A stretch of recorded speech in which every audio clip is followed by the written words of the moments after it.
তো hello everyone, welcome back. আজকে আমি ফ্রেন্ডস দেখতে দেখতে এখানে লাঞ্চ ছাড়বো। লাঞ্চে ছিল হচ্ছে গিয়ে ঢ্যাঁড়সের পোস্ত আর হচ্ছে গিয়ে মাছের ঝোল। আজকে সন্ধ্যেবেলা এসেছিলো হচ্ছে ভাই, তো ভাই আজকে একা একাই হাঁটবে, আমার হাত ধরবেই না। তো দেখো তোমরা কি দুষ্টু হয়ে গেছে এখন।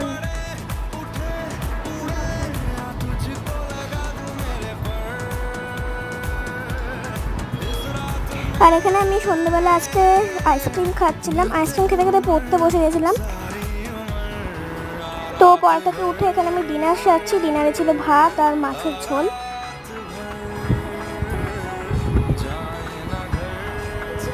আর আমি এখন ল্যাপটপ দেখবো, আবার ফ্রেন্ডস দেখতে বসবো। আর এখানে আমার ল্যাপটপ দেখা হয়ে গেছে, আর এখন আমি ঘুমাতে যাবো। চলো টাটা।